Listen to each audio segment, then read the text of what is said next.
Boa noite, meus amigos, meus irmãos, boa noite. Olá, queridos amigos. Estamos aqui mais uma vez, ao vivo, na página da Sociedade Espírita Paz, Amor e Caridade de Santa Cruz do Sul. Em instantes, vamos iniciar a nossa reflexão. Boa noite aos amigos que estão chegando, nossos irmãos. Por favor, se tiver qualquer detalhe no som, na imagem, por favor, nos avisem. Vamos aproveitar esses minutos que antecedem a nossa reflexão para irmos nos harmonizando, nos sintonizando, nos conectando com os espíritos de luz, com os nossos mentores, para podermos desta forma darmos início em alguns instantes à nossa reflexão da noite.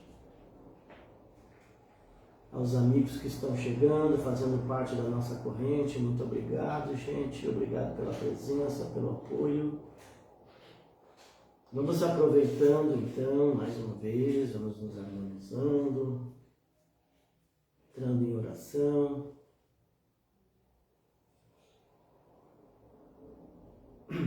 Meu irmão Marcelo, querido amigo, um abraço. Muito obrigado. Meu querido João, um abraço a todos os irmãos, Carla, aos irmãos que estão chegando. Boa noite, meus irmãos.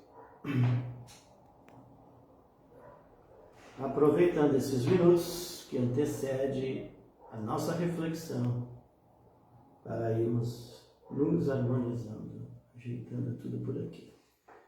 Meu irmão Ricardo aqui comigo. Tudo ok? Ju, um abraço, boa noite, muito obrigado. Minha fiel, muito obrigado pela presença. Meu amigo Deis, um abraço. João Lauro, querido. Muito bem. Muito boa noite, meus amigos, meus irmãos, companheiros espíritas. Hoje, sexta-feira, 29 de outubro de 2021, 20 horas. Muita gratidão que estamos aqui reunidos em nome da Sociedade Espírita Paz, Amor e Caridade de Santa Cruz do Sul, na página do Facebook. Um super, hiper abraço a todos. Muito obrigado pela companhia e vamos à nossa prece inicial, dizendo: Mestre amado, estamos aqui reunidos em seu nome, que a sua paz envolva a todos, amparando-nos, protegendo a todos nós, que possamos vencer as nossas dificuldades, que possamos ser também mais humildes, caridosos e amorosos, seguindo o teu exemplo e o teu evangelho, para que possamos ser instrumentos dos teus ensinamentos, hoje e sempre, que assim seja, Senhor. Muito bem, meus irmãos queridos, o tema dessa noite é a parábola do trigo e do joio, trazendo ao máximo para os nossos dias de hoje essa reflexão que é inspirada no Evangelho de Mateus 13, 24 a 30. E ele diz assim: outra parábola propôs-lhe, dizendo: o reino dos céus é semelhante ao homem que semeou a boa semente no seu campo. Dormindo, porém, os homens, veio o inimigo, o seu inimigo, e semeou joio no meio do trigo e partiu. Quando germinou o ramo e produziu fruto, então apareceu também o joio. Aproximando-se os servos do Senhor da casa, disseram-lhes: Senhor, semeaste boa semente no teu campo? De onde, portanto, terá vindo o joio? E ele lhes disse: um homem inimigo fez isso. Os servos lhe dizem: sendo assim, queres que após sair o recolhemos? E ele, porém, diz, não, para que ao recolher o joio, não desenraízes junto com ele o trigo. Deixai crescer ambos juntos, até a ceifa, a colheita. E no tempo da ceifa, direi aos ceifeiros, recolhei primeiro o joio, atai-o em molhos, para queimar o trigo, porém vai e reúne ao meu celeiro. Então queima o joio e recolhe ao celeiro o trigo. Mateus 13, 24, 30. Tendo acabado de proferir a parábola do semeador, nosso Mestre Jesus, de maneira inteligente, continuou a valer-se da mesma temática, quando em seguida proclamou a parábola do joio e do trigo, tratando agora da qualidade das sementes. Ensinou-nos que o reino dos céus é semelhante ao homem que semeou a boa semente no seu campo. No entanto, o inimigo, a fim de prejudicá-lo e aproveitando-se de que os homens dormiam, semeou o joio no meio do trigo e partiu. É isso que nos fala a parábola.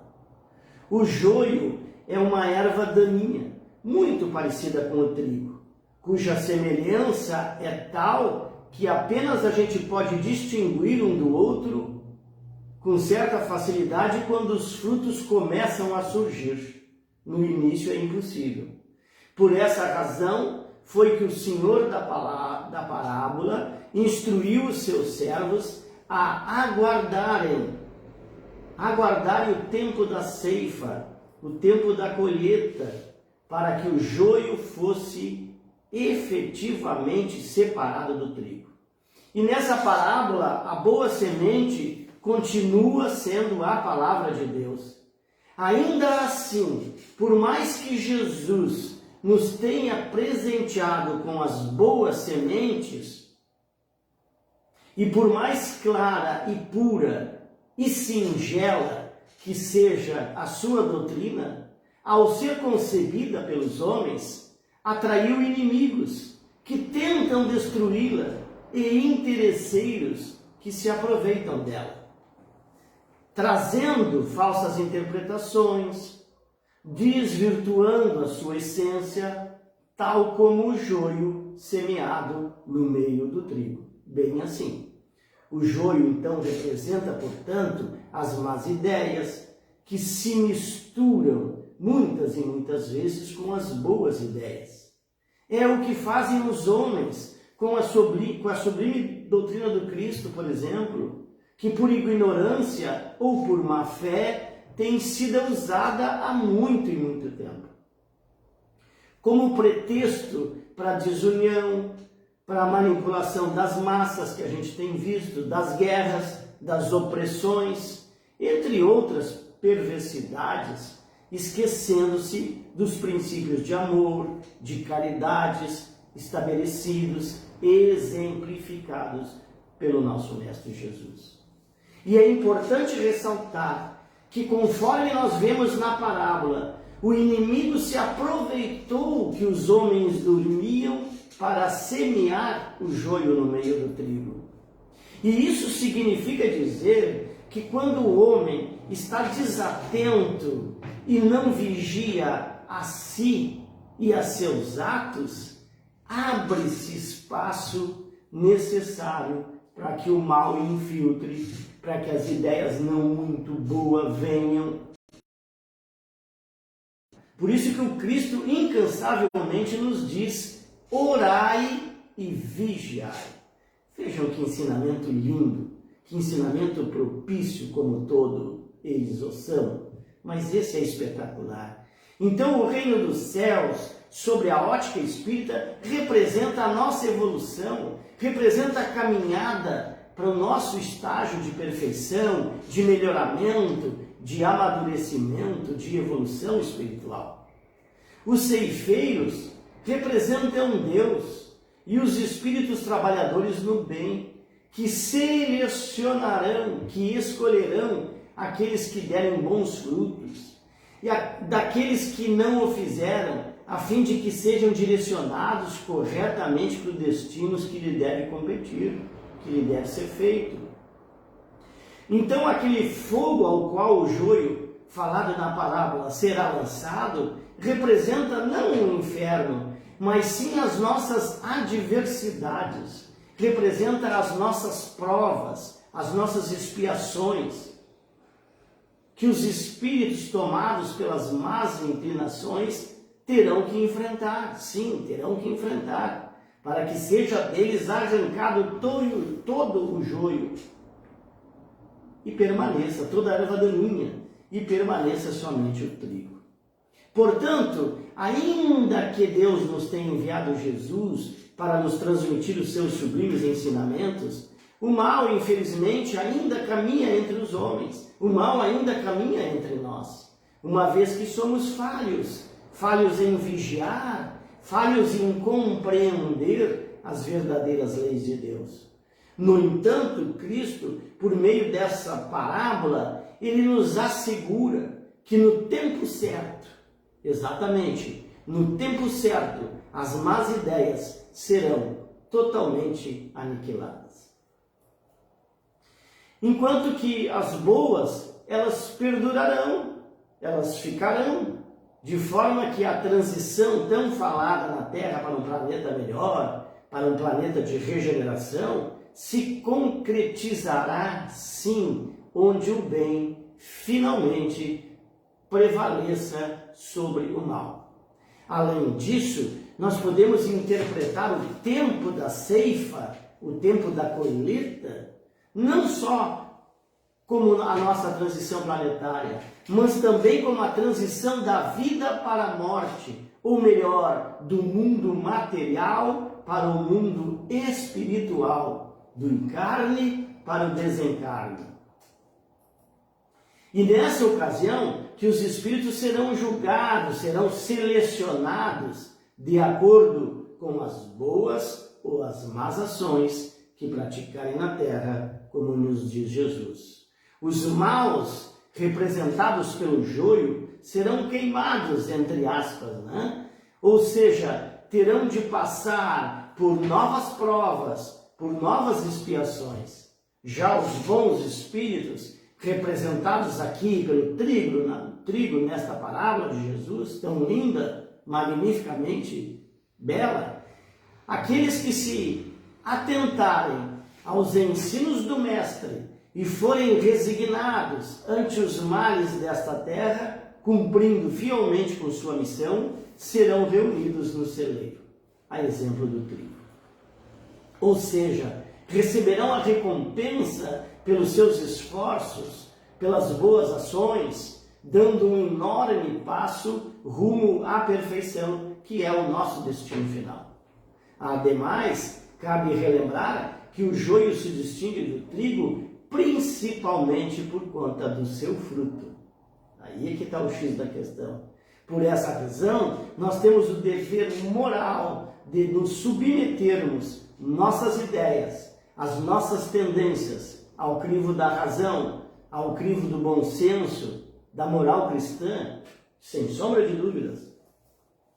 Pois conforme Jesus nos alertou, vejam bem que Jesus nos disse, não pode uma árvore boa dar maus frutos, ou uma árvore má dar bons frutos.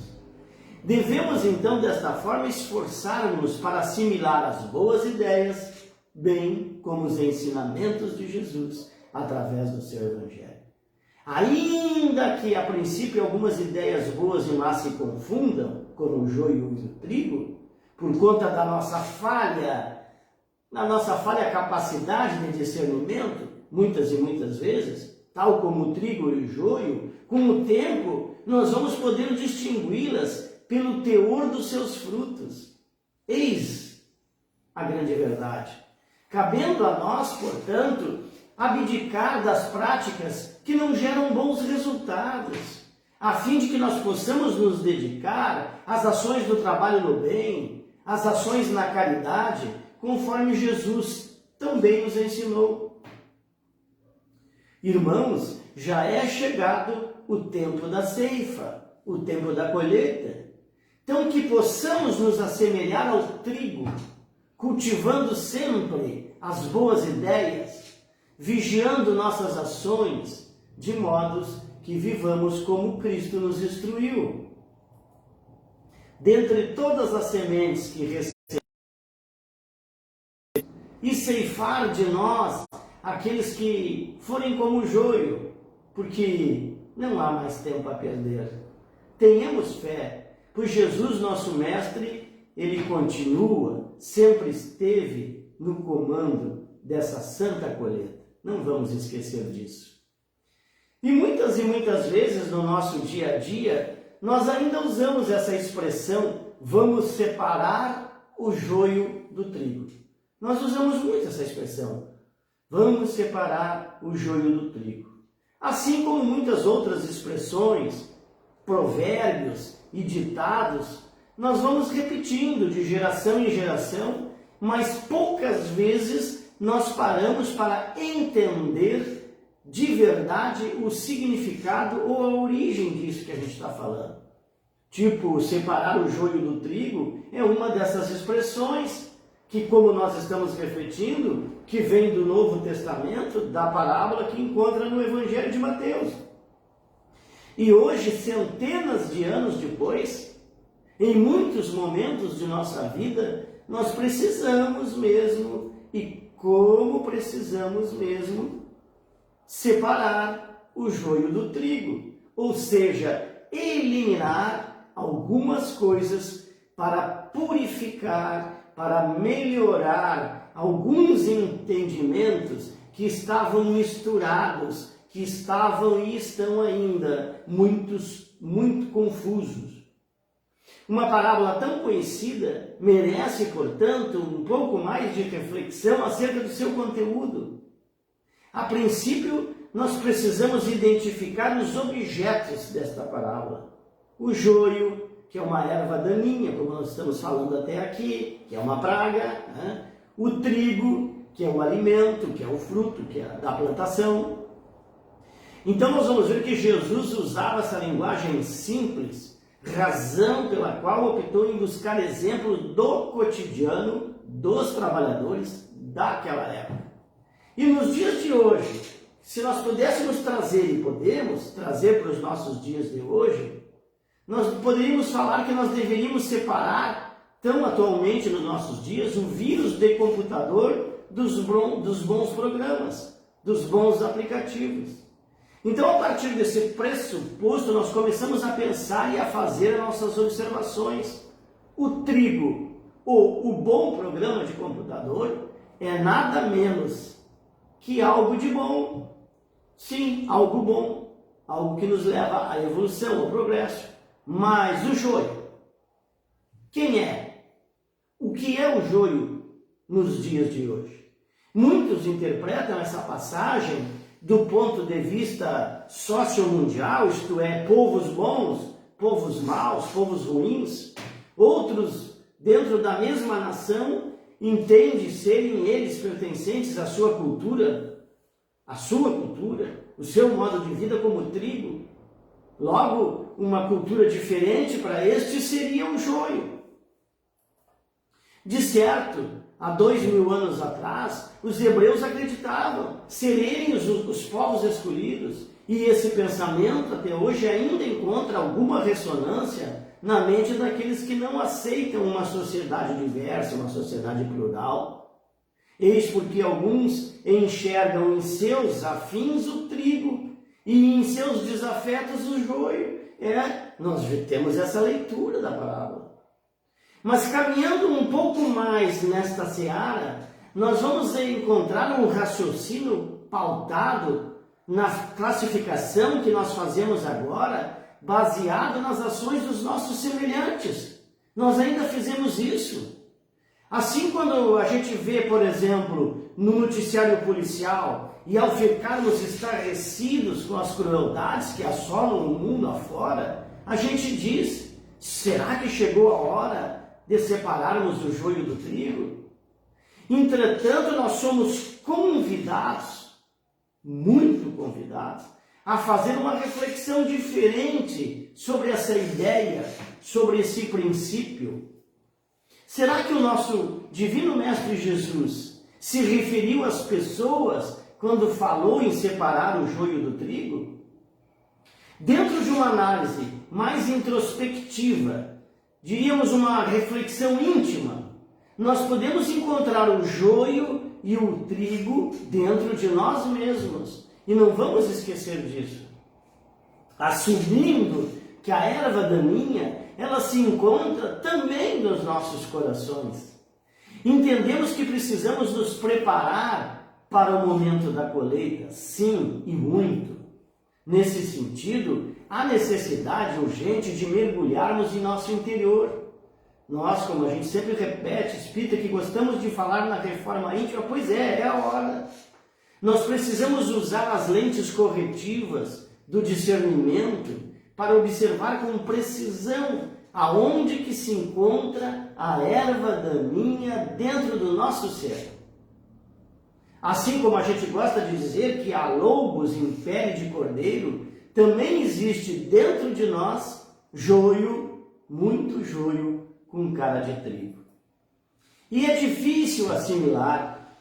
Muitas vezes, nossa intenção foi plantar boa semente, mas a praga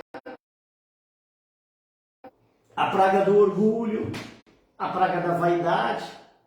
E quando olhamos e enxergamos ali um broto inofensivo, por ainda que regamos essa erva daninha com o veneno do orgulho, acreditando muitas das vezes, mesmo assim estando fazendo um bom plantio. Cuidemos. Outras vezes ocorre o contrário. Ao observarmos o jardim de nossa consciência, a dor do remorso nos ofusca muitas vezes a visão, fazendo-nos crer que foi plantado onde cresce um lindo trigo. Então, considerando essas razões, chegamos a algumas conclusões. E é muito fácil olharmos para os nossos irmãos e achar que eles são um joio, como comumente a gente faz. Contudo, nós sabemos que o que mantemos em nossos corações não se restringe apenas ao trigo, não.